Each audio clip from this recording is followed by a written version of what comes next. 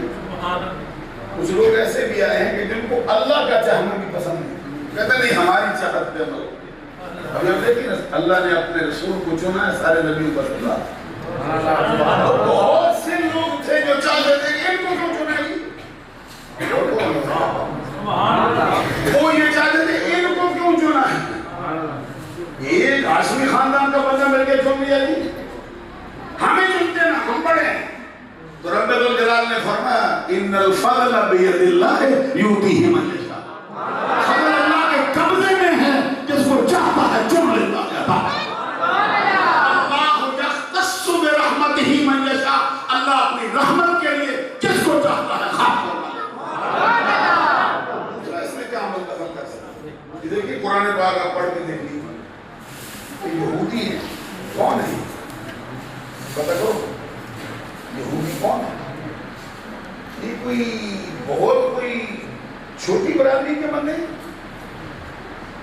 ان کا ابا کون ہے, ان کا بابا کون ہے, دادا کون ہے, پردادا کون ہے, معلوم ہے؟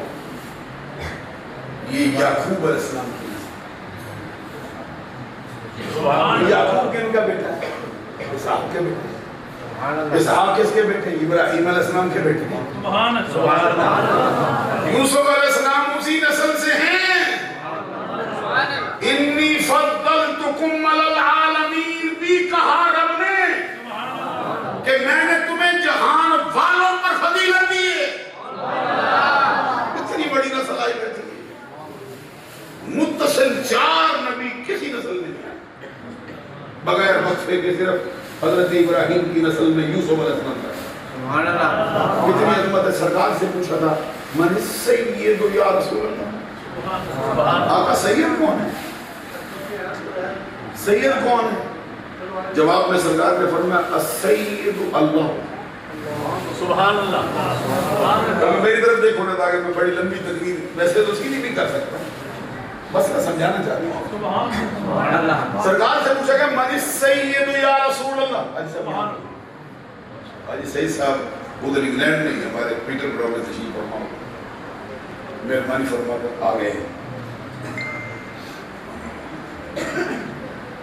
حضرت جو میں بات کرتا ہوں سنیے. سرکار سے پوچھا گیا سید کون ہے؟ تو جواب میں سرکار نے پہلے فرمایا السید اللہ. سید تو اللہ ہے. پھر پوچھا گیا سرکار سے کہ سرکار ہماری مراد اللہ سے نہیں ہے, ہماری مراد یہ ہے کہ مخلوق میں کون سید ہے. سرکار نے بہت ہستیوں کو سید کہا ہے, اس کا تو انکار ہی نہیں ہو سکتا. اس موقع پہ سرکار نے فرمایا یہ پوچھو سید کون ہے, وہ تو یوسف ہے جس کا باپ یعقوب ہے, جس کا دادا اسحاق ہے, جس کا پردادا ابراہیم. ایک مقام پر سرکار سے یہ پوچھا گیا کہ یوسف کے بارے میں کیا کہتے ہو. سرکار نے فرمایا ہوا کریم ابن کریم ابن کریم. خود کریم ہے, اس کا باپ کریم ہے, اس کا دادا کریم ہے, اس کا پردادا کریم. اتنے بڑے لوگوں کی نسل میں یہ ہوگی. ضربت علیہم الذلۃ والمسکنہ وباءوا بغضب من اللہ. کس کیسے میں آیا ہے؟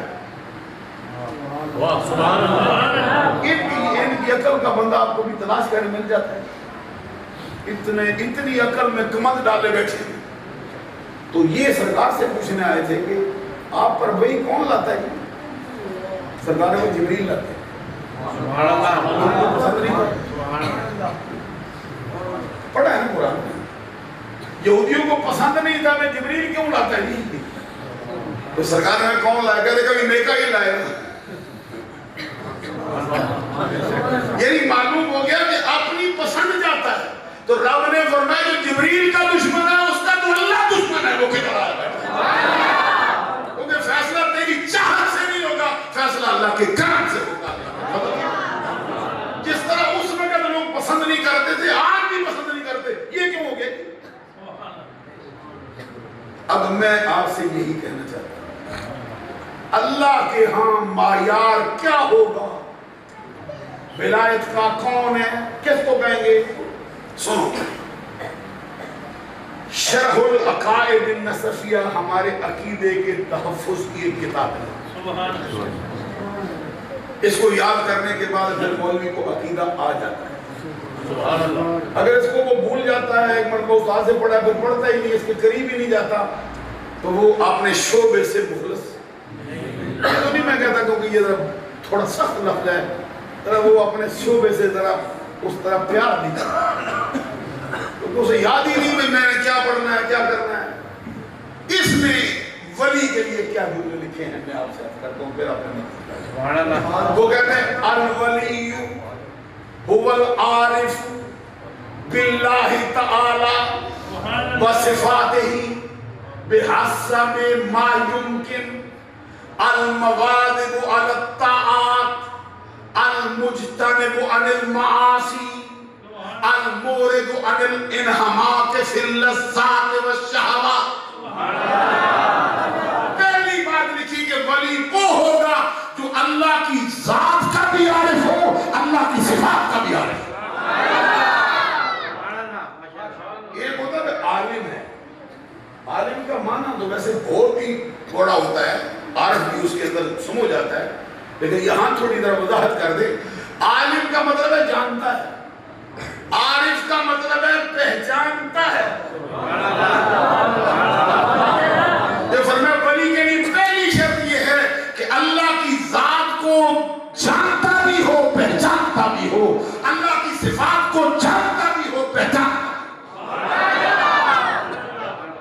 اللہ کی ذات و صفات کو پہچاننے کے لیے جاہل بندے کا کام ہو سکتا ہے؟ گھر میں بیٹھا رہتا ہے، سمجھتا میں تھوڑی تسبیح مارتا ہوں تو ولی ہو جاؤں گا. ولایت کے لیے تو فرمایا گیا، یہ ہماری کتابوں میں لکھا ہے اللہ کے متعلق 5 علوم ہر بندے کو جاننا ضروری ہے. علم الافعال ہے، علم الاحکام ہے، علم الاسماء ہے، علم الصفات ہے، پھر علم ذات. سب سے جو نیچے ہے وہ علم احکام ہے. سبحان اللہ. جو احکام کو نہ جانے وہ باقی کو کیا جانے. معلوم ہوا تو اسے صحیح علم اسلام کا آنا چاہیے. اگلی بات میں کہتا ہوں تھوڑی مشکل ہو گئی. دوسری بات یہ ہے، فرماتے ہیں کہ المواظب علی الطاعات، ہمیشہ تقوی پر، پرہیزگاری پر، نیکیوں پر مواظبت کے ساتھ عمل پیرا رہتا. المجتنب عن المعاصی، اور گناہوں سے ہمیشہ کنارہ کش رہتا. اور المورد عن الانہماک فی اللذات والشہوات، عام دنیا داروں کی طرح لذتوں میں شہوتوں میں پڑنے والا نہ ہو، بلکہ ان سے ہمیشہ کنارہ کش رہنے والا. یہ ولایت کی تعریف ہماری کتابوں میں ایک اجمالی سی ہے، اس سے اوپر پھر اب اس کو اٹھایا جاتا ہے. اگلا سوال یہ ہے کہ ولایت کسب سے مل سکتی ہے؟ وہ بندہ نیکیاں کرنا شروع کرتا ہے ولی ہو جاتا ہے، یا یہ کوئی اللہ کا خاص مرتبہ ہے جو دیتا ہے؟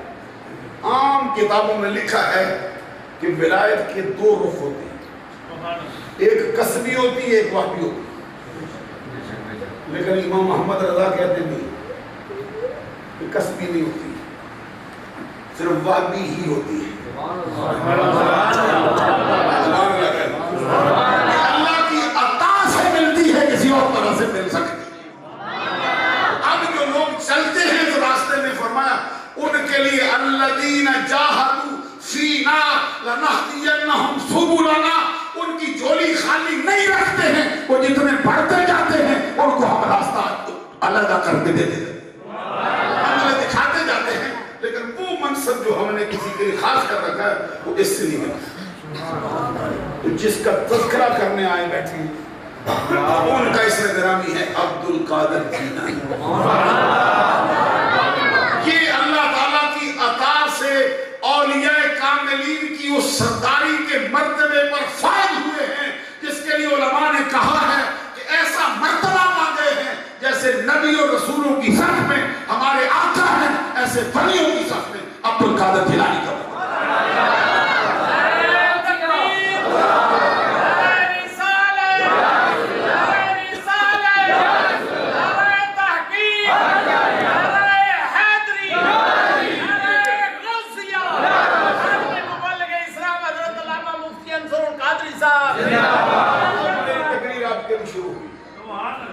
تک میں نے ایک تمہید آپ کے لیے باندھی. یہ وحدی مرتبہ حضور غوث اعظم کو ملا ہے. یہ نظریہ کس کا ہے؟ قریب قریب تمام علماء کا یہی نظریہ. ایک ہستی ہوئے جن کا نام ہے شیخ عبدالحق محدث دہلوی.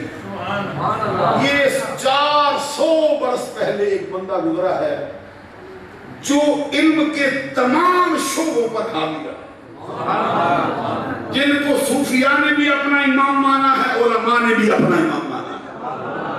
وہ اپنی کتاب کے اندر لکھتے ہیں، غوث اعظم عبد القادر جیلانی کے مرتبے کے حوالے سے ان کا شعر ہے. وہ کہتے ہیں اوس در جملہ اولیاء ممتاز، چون پیمبر در انبیاء ممتاز. کہتے ہیں غوث اعظم عبد القادر جیلانی ولیوں کی صف میں ایسا اونچا درجہ رکھتے ہیں جیسے نبیوں کی صف میں ہمارے آقا اونچا درجہ رکھتے ہیں. اسی سے ملتا جلتا ایک جملہ ہے جو بولتے ہیں حضرت مولانا روم کی طرف منسوب ہے. بعض کتابوں میں لکھا بھی ہے کہ انہوں نے کہا، کیا کہتے ہیں؟ غوث اعظم درمیان اولیاء چون محمد درمیان انبیاء. اعلیٰ حضرت نے بھی ایک جملہ ان کی شان میں کہا، وہ بھی سن لو. وہ فرماتے ہیں غوث اعظم کی شان میں کہتے ہیں سارے اقطاب جہاں کرتے ہیں کعبے کا طواف. سارے اقطاب جہاں کرتے ہیں کعبے کا طواف، کعبہ کرتا ہے طواف در والا تیرا. کہتے ہیں میری نظر میں سارے اللہ کے کتب کعبے کا طواف کرنے جاتے ہیں، مجھے لگتا ہے رب نے تجھے وہ مرتبہ دیا ہے کعبہ تیرے گھر کا طواف کرنے آتا ہے. آگے کہتے ہیں اور پروانے جو ہوتے ہیں کعبے پہ نثار، شمع ایک تو ہے کہ پروانہ ہے کعبہ تیرا. غوث اعظم کی شان سے کچھ لوگ جلتے بھی ہیں، ان کو پھر اعلیٰ حضرت تھوڑی سی زجر ٹھوکر مارتے ہیں. کیا کہتے ہیں؟ کہتے عقل ہوتی تو خدا سے نہ لڑائی لیتے. عقل ہوتی تو خدا سے نہ لڑائی لیتے، یہ گدھائیں اسے منظور پڑھانا تیرا. پھر کہتے ہیں وَرَفَعْنَا لَكَ ذِكْرَكَ کا ہے سایہ تجھ پر، ذکر ہے اونچا تیرا، بول ہے بالا تیرا. غوث اعظم عبد القادر جیلانی رضی اللہ تعالیٰ عنہ کو اللہ نے اولیاء کاملین کا سردار کیا ہے. ایک بات اور بھی کہتا ہوں، امام اہل سنت امام محمد رضا رحمۃ اللہ علیہ نے فتاوی رضویہ میں جلد نمبر 28 میں لکھا ہے، کہتے ہیں کہ غوث الاغواث بمانا قطب الاقطاب. توجہ سے ذرا علماء بھی سنیں گے، آپ بھی سنیں گے. کہتے ہیں غوث الاغواث بمانا قطب الاقطاب، جو دوروں کے غوثوں کا غوث ہو. غوثوں کو غوثیت اس کی عطا سے ملتی ہو. تمام غوث اپنے اپنے دور میں اس کی نیابت سے غوثیت کے مرتبے پر فائز ہوتے ہوں. وہ سیدنا امام حسن مجتبی رضی اللہ تعالی عنہ کے بعد حضور پر نور محی الشریعت والطریقہ والحقیقہ والدین ابو محمد ولی الاولیاء امام الافراد غوث الاغواث قطب الاقطاب غوث الثقلین غوث اعظم عبد القادر جیلانی ہے، الحسن ہے، حسین. اور ساتھ کہتے ہیں تا ظہور امام مہدی یہ مرتبہ عبد القادر جیلانی کے پاس رہے گا. جس کو ولایت ملے گی ایسے ملے گی، جس کو غوثیت ملے گی ایسے.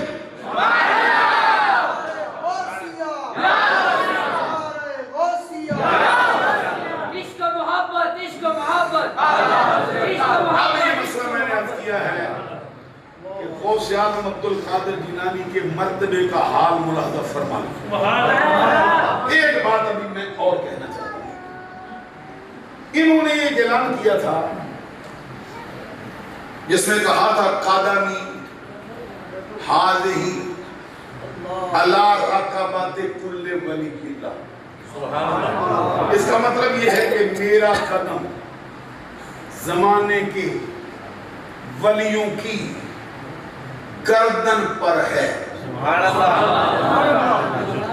اس زمانے کے اندر بھی بہت سے لوگوں نے کچھ کلام کیا تھا کہ ایسا جملہ ہے جو پہلے کسی نے نہیں کہا, عبد القادر جیلانی نے کہا. آج کل کے دور میں بھی کچھ لوگ اس پہ اعتراض کرتے ہیں کہ جملہ کیسے لکھا گیا جی. ایک بڑے پیر صاحب تھے, میں ان کی خدمت میں کبھی حاضر ہوتا تھا. انہوں نے دیکھا یہ بڑا مولوی بندہ ہے, مجھے کہتے ہیں یہ ان کے سکر کا کلام ہے. توجہ رکھو, یہ سکر کا کلام ہے, یہ صاحب کا کلام ہے. میں نے کہا جناب تو خود رضوی ہو.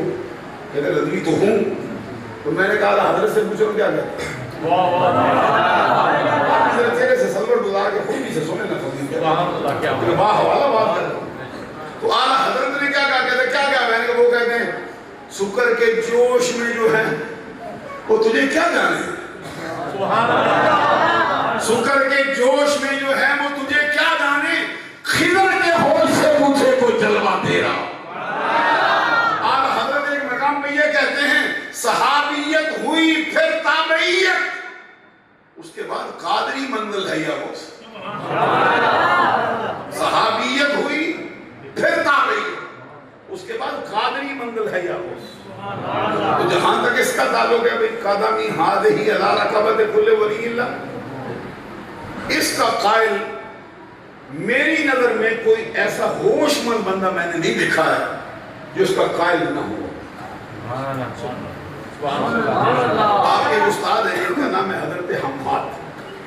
وہ کہتے ہیں میں ان کے پاس گیا, میں نے کہا یہ جو جملہ تو نے کہا ہے آج سے پہلے کسی نے نہیں کہا, تو کیوں کہہ گیا ہے. کہتے ہیں طبیعت میں جلال آیا تو سینے میں ہاتھ مارا. ہاتھ مار کے تو اپنی ہتھیلی میرے سامنے رکھ. کہتے ہیں شوف ہاذا, استاد صاحب یہ دیکھو کیا ہے. شوف لک ہاذا دس, دیکھ کیا لکھا ہے. وہ کہتے ہیں میں نے دیکھا تو ان کی ہتھیلی پہ نور سے لکھا تھا انہ مامور من اللہ, خود نہیں کہتا رب کے حکم سے کہتا. رب نے دیا ہے اس لیے. اسی کے پیش نظر شیخ عبدالحق محدث دہلوی نے بھی ایک جملہ لکھا. وہ کیا ہے اخبار الاخیار میں آپ اس کو کہتے تا مامور شد. ان کے مجاہدات کا ذکر کرتے ہیں کتنا قرآن پڑھا ہے.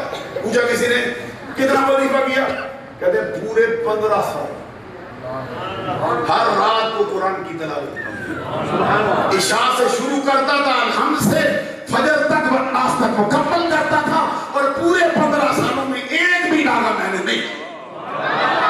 40 سال تک عشاء کے وضو سے فجر کی نماز ادا, اور 11 سال تک ایک برج کے اندر مقید رہ کر دنیا سے ناطہ توڑ کر رب کو منانے میں کوئی کمی نہیں چھوڑی.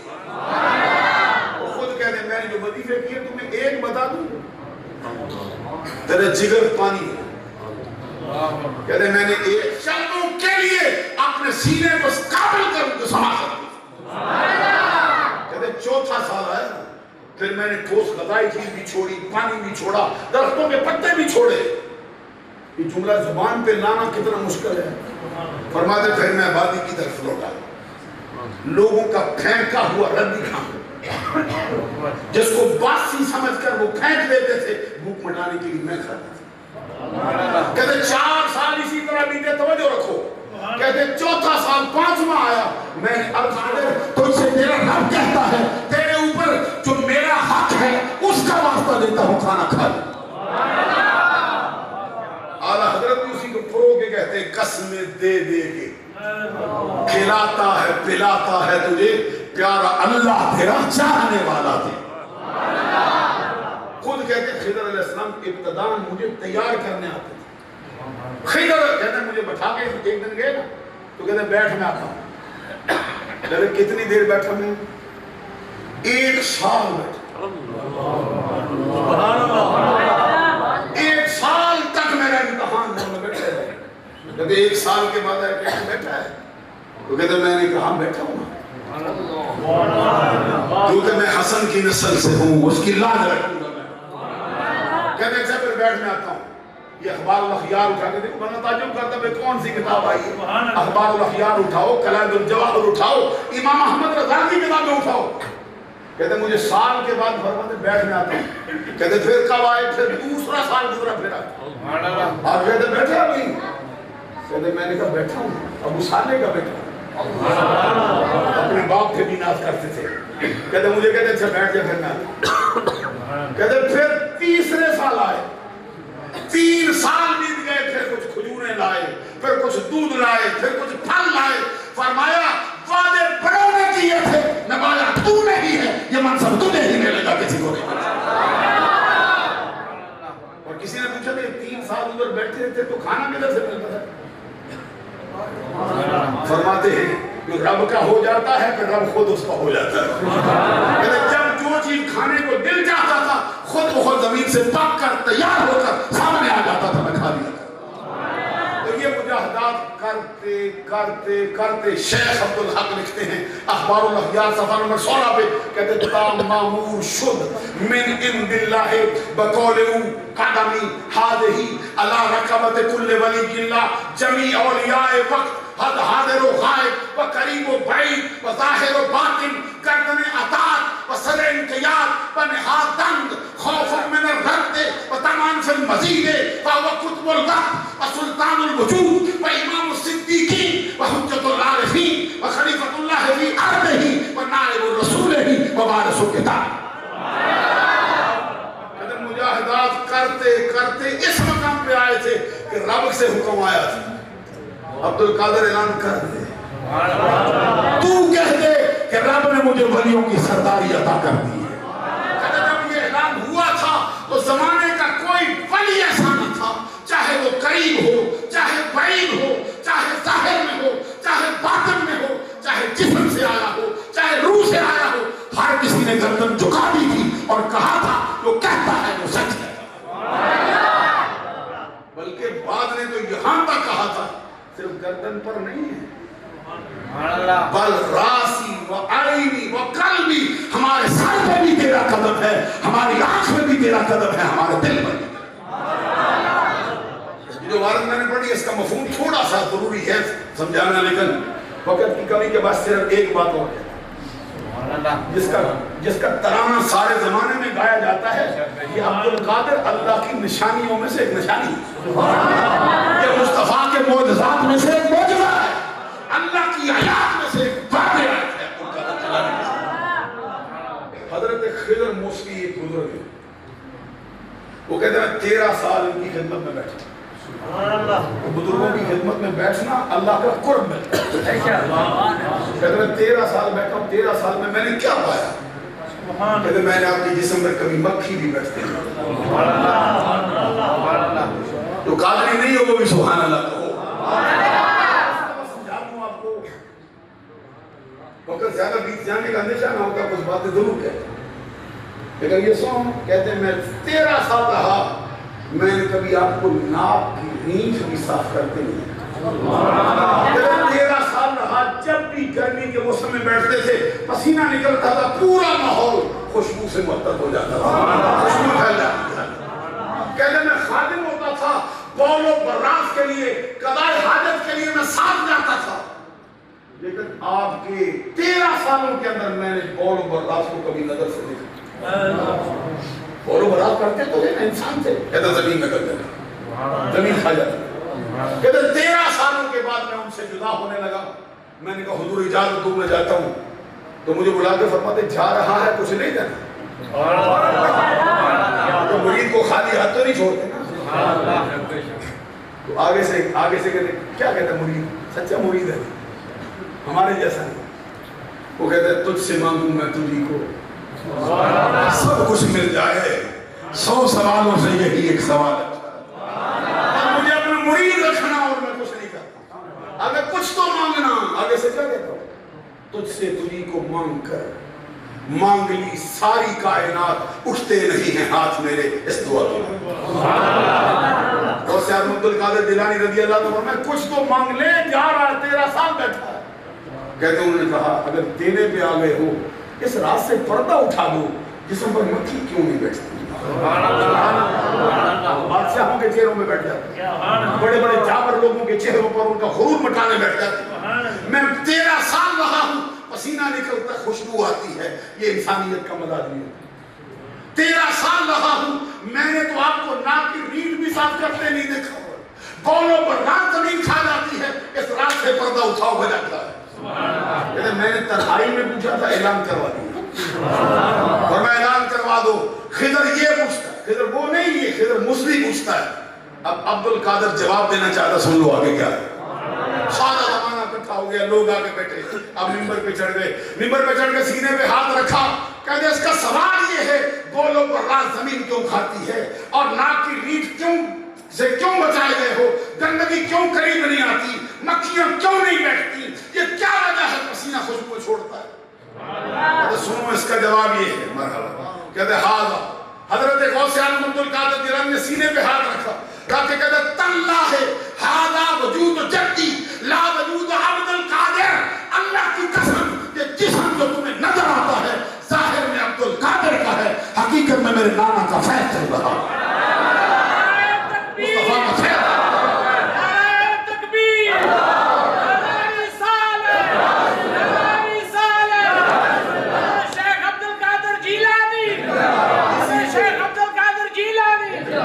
اسی کو اعلیٰ حضرت نے پرویا ہے اپنے لفظوں میں، اس کا کہتے ہیں مصطفیٰ کے تنے بے سایہ کا سایہ دیکھا۔ اب کبھی میرے ساتھ چلو نا، مسئلہ سمجھا دوں، کوئی توجہ رکھتے ہیں، مسئلہ دیکھو کتنے نازک موڑ دو۔ کہتے ہیں مصطفیٰ کے تنے بے سایہ کا سایہ دیکھا، جس نے دیکھا میری جان جلوہ زیبا تیرا، تجھے دیکھنے سے تیرے نانا مصطفیٰ کی یاد تازہ ہو جاتی، ایسا لگتا تھا جیسے تیرے ساتھ مصطفیٰ کا دست شفقت ہمیشہ رہتا ہے۔ عزیزان گرامی قدر، غوث اعظم عبد القادر جیلانی کو اللہ نے ولیوں کا سردار کہا، اور یہ نقشبندی بھی مانتے ہیں۔ وہ بتا جو نقشبندیوں کے تعلیمات سے آگاہ نہیں، وہ انکار کرے تو ہم اس کا کچھ نہیں کہتے۔ مکتوبات شریف اٹھا کے دیکھو، یہ جملہ حضور امام ربانی نے لکھا ہے، افلت شموس الاولین وشمسنا ابدا لا افق لا تغربو۔ سبحان اللہ، سبحان اللہ نہ کہیں تو پھر تو شکوا ہوگا۔ سبحان اللہ۔ اس کا مطلب کیا ہے جو میں کہہ رہا ہوں؟ اس کا مطلب یہ ہے، غوث اعظم عبد القادر جیلانی نے کہا تھا اگلوں کے سورج چڑھے تھے، چڑھ کے ڈوب گئے۔ سبحان اللہ، اگلوں کے چڑھے تھے، چڑھ کے ڈوب گئے ہیں، میں عبد القادر ہوں، مجھ پہ رب کا اتنا کرم ہوا ہے، میرا سورج چڑھا ہے، ڈوبنے والا ہے ہی نہیں۔ تو مکتوبہ شریف اٹھا کے دیکھو، حضور مجد الفسانی نے یہ جملہ لکھا، میں کیسے سمجھاؤں گا؟ حضور مجد الفسانی نے لکھا ہے، فرماتے ہیں کہ ان کا یہ فرمان، افلت شموس الاولین وشمسنا ابدا لا افق لا تغربو، سورج اگلوں کے چمکے تھے، چمک کر ڈوبے، اس کے نور پہ ہے مہر ہمیشہ تیرا، ان کے فرمان ان کے مرتبے کے مطابق سچ۔ جس کو بھی فیض ملے گا عبد القادر جیلانی کے، یہ تو مجد الفسانی ہے، ان سے بھی پہلے ایک ہستی ہے، اس کا کیا نام ہے؟ خواجہ خواجہ شہباز عارفان، خواجہ معین الحق والملت والدین، خواجہ اجمیر۔ مجد الفسانی کا مقام بہت بڑا ہے، لیکن ذرا خواجہ اجمیر کو بھی پڑھ کے دیکھو کیا مقام ہے۔ 90 لاکھ ہندوؤں کو کلمہ پڑھانے والے، اور ان کے ہاں پیری مریدی کا معیار کیا ہے؟ پڑھا ہے؟ وہ فرماتے ہیں میری نظر میں کوئی مرید اس وقت تک سچا نہیں کہلا سکتا جب تک کہ 20 سال تک اس کا نامہ اعمال گناہوں سے محفوظ ہو۔ نہیں اور نہیں کیا، 20 سالوں میں اگر کسی مرید کے نامہ اعمال میں ایک گناہ درج ہو گیا، خواجہ اجمیر کہتے ہیں وہ مرید کہلانے کے لائق نہیں۔ اب اسے سمجھو پھر پیری مریدی دھندے کا نام نہیں ہے، پیری مریدی جیبیں لوٹنے کا نام نہیں ہے، پیری مریدی ہاتھ دیکھنے کا نام نہیں ہے، پیری مریدی بندے کا ٹوٹا رشتہ رب سے ملانے کا، سچی پیری مریدی بندے کے سوئے ہوئے مقدر کو جگانے کا نام، سچی پیری مریدی بندے کو بٹکے ہوئے آہو کو سوئے حرم کھڑا کر دینے کا نام۔ جن کے ہم مرید وہ ہے ان کی نظر میں پیر کون ہو سکتا ہے؟ جن کے ہم مرید وہ ہے کہ 20 سال تک گناہوں سے بچے محفوظ رہے، اس کا نام ہے اعمال، پیر پھر کس کو مانیں گے؟ جب غوث اعظم کی باری آئی تو ذرا ان کا جملہ سن کیا کہتے فرماتے چون پائے نبی شد تاج سرت، تاج ہما عالم شد قدمت، اقتاب جہاں در پیش درت، افتاد جو پیش شاہ و گدا، معین کے غلام میں نام تو شد خواجہ اذان کے غلام تو شد۔ فرماتے ہیں عبدالقادر جیلانی کس طرح تیرے سر کا تاج ہمارے آقا صلی اللہ علیہ وسلم کا قدم ہے، اسی طرح زمانے کے ولیوں کا تاج سامنے رب نے تیرے قدم کو بنا کے رکھ دیا۔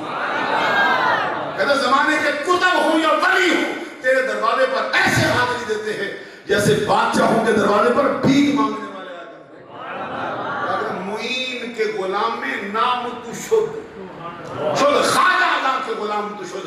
معین جس کا نام ہے وہ تو خواجہ بنا ہی تب ہے جب تیری غلامی میں آیا بچہ۔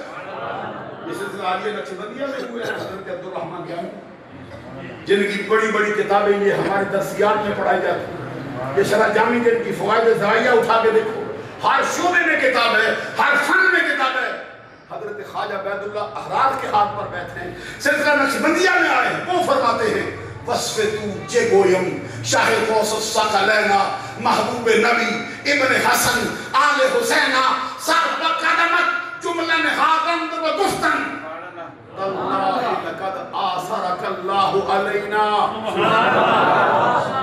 پھر ایک مرتبہ کہتے ہیں علماء ذرا سبحان اللہ، یہ زبان عام عوام والی تو زبان ہے نہیں نا، سر نہ ہلاؤ سر چہرے تو مسکراہٹ بھی لاتے ہیں۔ وصف تو چے گویم شاہ غوث الثقلین عبدالرحمن جامی کہتے ہیں میں کون ہوتا ہوں تیری تعریف کا حق ادا کر جاؤں، نہ میرے پاس وہ الفاظ ہیں، نہ میرا وہ تخیل ہے، نہ میرا وہ انداز ہے، نہ میری وہ اڑان ہے، جبکہ تیری شان کا حال یہ ہے تو رب کے محبوب کا بھی محبوب ہے، حسن کا بیٹا ہے، حسین کی آنکھ سے آیا بیٹا ہے۔ کہتے سر بقدمت جملہ نہادن نبا گفتن، زمانے کے ولیوں نے سر تیرے قدموں میں ڈال دیے۔ زبان سے نعرہ لگا تاللہ لقد آثرک اللہ علینا، اللہ کی قسم یہ مرتبہ رب نے ہمارے اوپر تمہیں عطا کیا ہوا ہے، ہم خود نہیں آئے، رب نے تیرے دروازہ دکھا دیا۔ یہ غوث اعظم عبدالقادر جیلانی کے فضائل ہیں، مناقب ہیں، جن کا سلسلہ جو ہے وہ رات بھر بھی جاری رہے، مکمل ہونے والے۔ اب میں جو دو باتیں کہنا چاہتا ہوں، ہم جو ان کا ذکر کرنے آئے بیٹھے ہیں، ان کی یاد منانے ہمیں کچھ ملنے والا ہے نہیں۔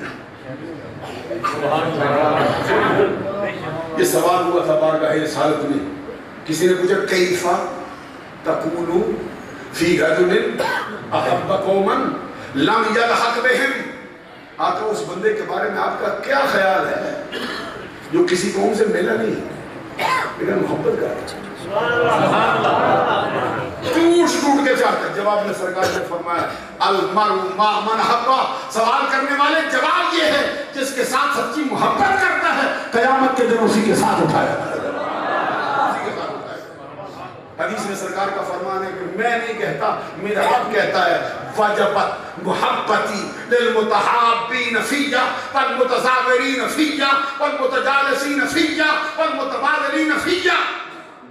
حضور فرماتے ہیں میرا رب کہتا ہے میں نے ان بندوں کی محبت کو اپنے ذمہ کرم پر ضروری ٹھہرا لیا جو میری خاطر ایک دوسرے سے محبت کر رہے ہیں، جو میری خاطر ایک دوسرے کی زیارت کو جاتے ہیں، جو میری خاطر ایک دوسرے کی صحبت میں بیٹھتے ہیں، جو میری خاطر ایک دوسرے میں جا کے پیسہ کرتے ہیں۔ جن کو یہ چار چیزیں حاصل ہو گئی وہ رب کے محب بھی ہوئے، محبوب بھی۔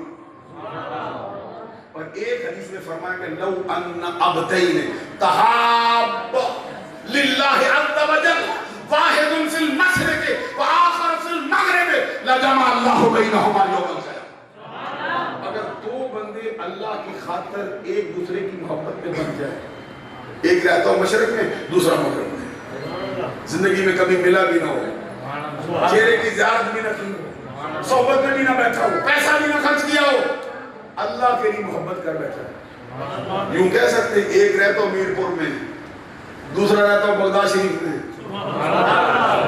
ایک رہتا ہو کشمیر میں، دوسرا رہتا ہو سرحد شریف میں، ایک رہتا ہو ادھر، دوسرا رہتا ہو لاہور کی نگری میں۔ اللہ فرماتا ہے یہ ہو ہی نہیں سکتا۔ لجمع اللہ بینہما یوم القیامہ، قیامت کا دن آئے گا اللہ دونوں کو اکٹھا کر دے گا، اکٹھا کر کے کیا فرمائے گا؟ یہ ہے وہ بندہ جو میری خاطر تجھ سے محبت کیا کرتا، تجھے کہنے کی ضرورت نہیں پڑے گی کہ غوث اعظم میں تیرا ہوں، داتا علی حجویری میں تیرا ہوں، رب کہے گا یہ ہے وہ بندہ جو میری خاطر تجھ سے محبت کیا کرتا۔ کیسے ممکن ہے کہ محبوب کو تو اونچا مرتبہ ملے اور محب اتر ہی رہ جائے؟ یہ محمد بخش کا شعر عام طور پہ پڑھا جاتا ہے، پتہ نہیں ان کا ہے یا کسی اور پنجابی شاعر کا، جس میں کہتے ہیں اللہ جپال پری تم توڑ دے نہیں، یہ پانچ مر دے ان چھوڑ دے نہیں۔ جس کے ساتھ آج یہ فرمایا حدیث میں کہ ایک جہنمی کو لے کے جا رہے ہوں گے، زنجیریں ڈالی گئی ہوں گی، اونچے منہ لٹکایا گیا ہوگا، راستے میں اس کی نظر پڑ گئی نا اللہ کے بندے پہ، کہتے ہیں جناب وہی ہوں جس نے پانی کا پیالہ پیش کیا تھا، وہی ہوں جس نے وضو کروایا تھا۔ جب حدیثیں اٹھا کے دیکھو ادھر وہ اپنا تعارف کرواتا ہے، وہ کہتا ہے کیسے ہو سکتا ہے کہ مجھے وضو کروانے والا دوزخ میں جائے؟ میں سفارش کرتا ہوں، رب اس کی سفارش کو قبول فرمائے گا، اس کی دوزخ جنت میں تبدیل کر گا۔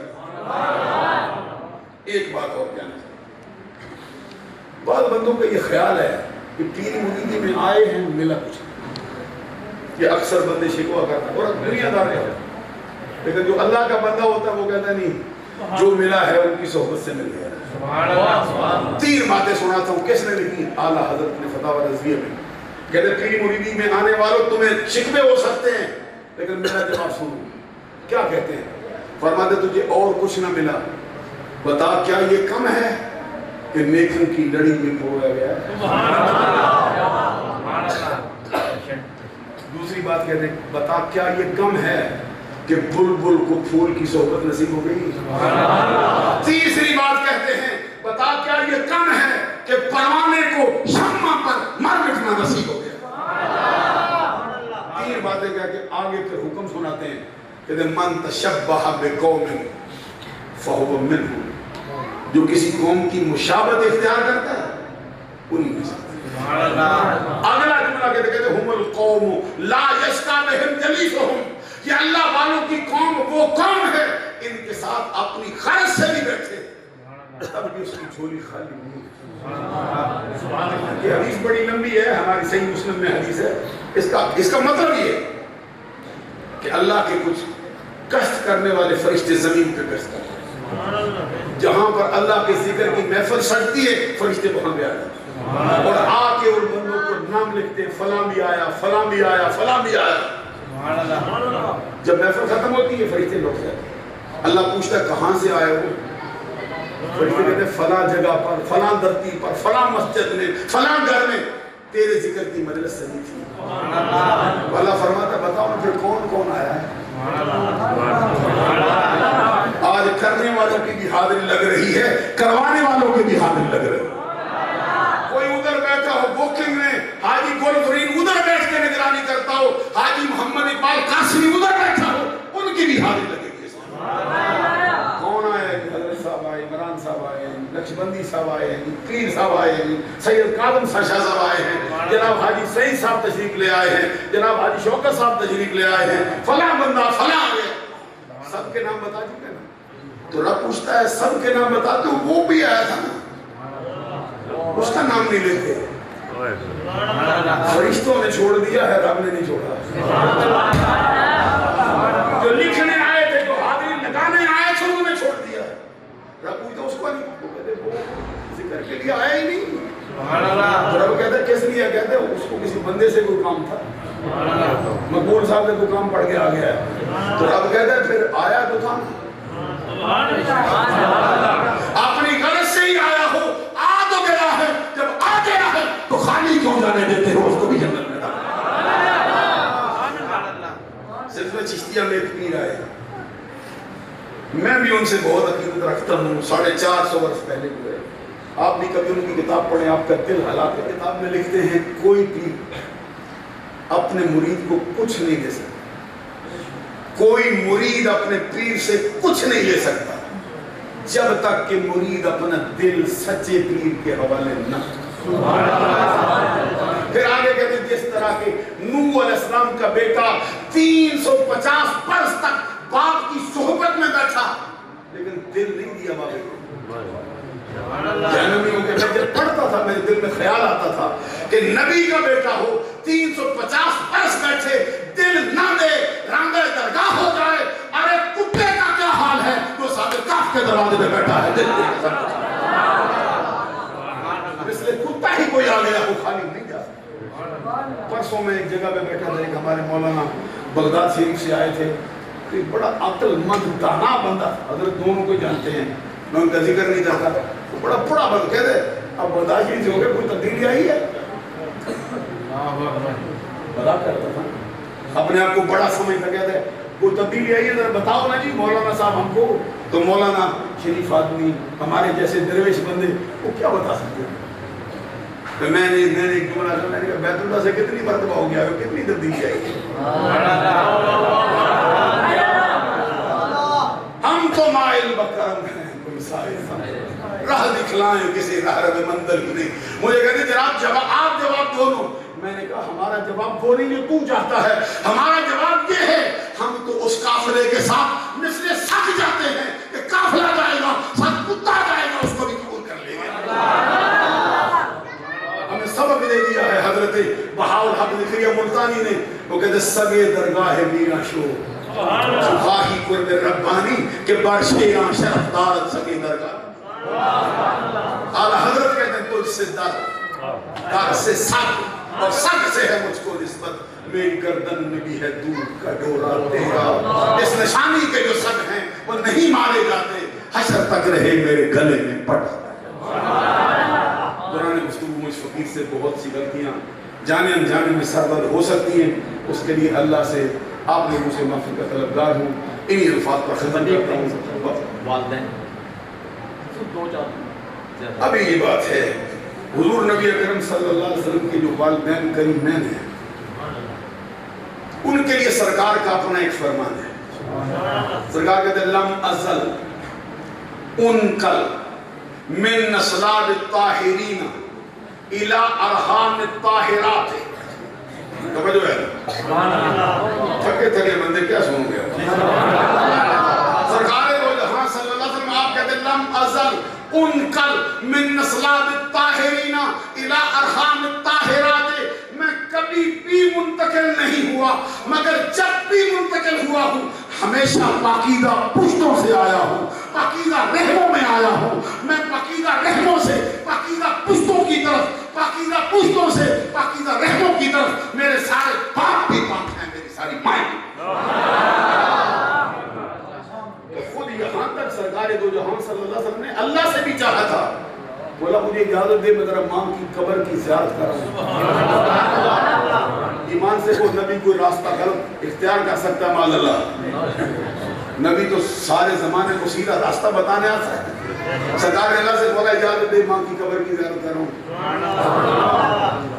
رب ذوالجلال کی طرف سے حکم ہے جاؤ نا۔ سرکار تشریف لے گئے، ماں کی قبر کی زیارت کی۔ حدیث میں فبکا وابکا، آپ کو تو یہ آپ پہلے جملے لے کہ عربی والا جوان ہو تو جملے سمجھ سکتا ہے، اپنے گھمنڈ میں رہے تو میں اس کی بات نہیں کرتا ہوں، مگر میں یہ سرکار کا طریقہ ہے۔ کہتے سرکار اتنا روئے، ماں کو یاد کر کر کے روتے رہے، جتنے صحابی ساتھ تھے ان کو بھی رلا دیا سرکار، بڑی دیر تک ماں کو یاد کیا، روئے، خود روئے، صحابہ کو رلایا۔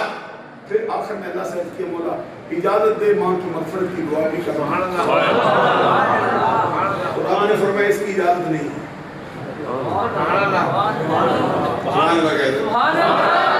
سرکار نے کہا مولا اجازت دے ماں کی مغفرت کی دعا کروں، فرمایا اس کی اجازت نہیں۔ یار لوگوں نے مسئلہ نکالا، کہتے ہیں ماں اگر مومنہ ہوتی تو پھر مغفرت کی دعا کی اجازت کیوں نہ ملتی؟ ہمارے علماء نے کہا ارے اگر مومنہ نہ ہوتی تو قبر کی زیارت کی اجازت کیوں ملتی؟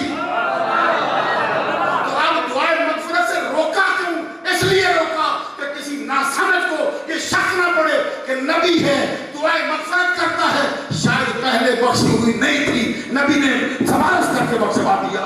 فرمایا مصطفیٰ سفارش تیری دعائے مغفرت کو ہی روک دیتے ہیں تاکہ پتہ چل جائے قبر کی زیارت کی اجازت دے دی تھی، مومنہ ہونے کا اعلان کر دیا تھا، مغفرت کی دعا سے روکتے اس لیے ہے کہ کوئی بے عقل نہ سمجھے کہ پہلے بخشی نہیں تھی، تو نے سفارش کی تب بخشا، اور میں پہلے ہی بخش کے بھیجا ہوا ہے۔ سرکار دو جہاں صلی اللہ علیہ وسلم نے جب اپنی چچی جان کو قبر میں لٹایا نا، کون ہے؟ حضرت فاطمہ بنت اسد، ان کا نام سرکار کا کہتے اللہم اغفر، سنو اللہم اغفر لأمی، مولا میری ماں کو بخش، اس مقام میں چھوڑا نہیں، کیونکہ اگر اتنا کہہ دے تو ماں کو بخش، کسی کو شک پڑتا شاید اس ماں کی بات کرتے ہیں، اگر اللہم اغفر لأمی فاطمہ بنت اسد، مولا یہ میری اصلی ماں نہیں ہے، وہ ماں ہے جس نے مجھے پالا۔ قرآن مجید نے اس کو جاری رکھا، اذ قال ابراہیم لأبیہ، پڑھے ہوں سارے بولو تو صحیح، اذ قال ابراہیم لأبیہ آزر، یاد کرو جب ابراہیم نے اپنے باپ، جب باپ کہہ دیا تو پھر آزر کہنے کی کیا ضرورت ہے؟ میں کہتا ہوں میرے ابا جان یہ کہتے ہیں، حضرت مولانا کہتے ہیں میرے ابا جان یہ کہتے ہیں، تو نام لینے کی کیا ضرورت ہے؟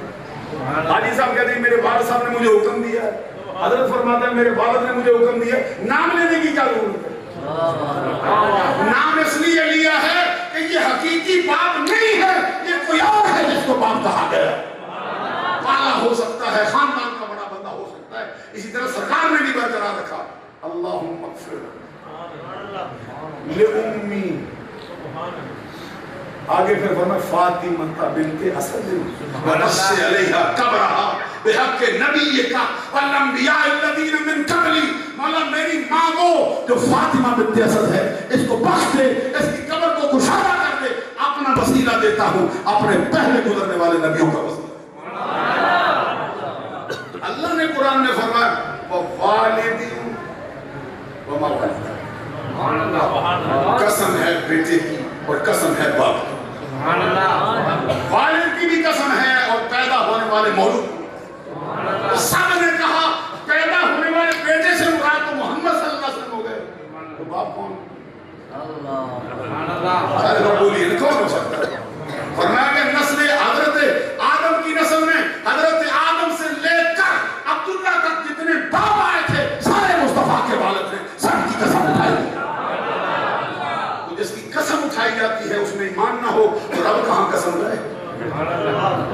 تو جس کے لیے رب مصطفیٰ کے نور کو چنتا ہے وہ اگر راہ راست سے ہٹا ہوا ہو تو رب کیسے اس کا انتخاب کر سکتا ہے؟ اللہ تعالیٰ ملک کی توفیق عطا فرمائے، وآخر دعوانا ان الحمد للہ۔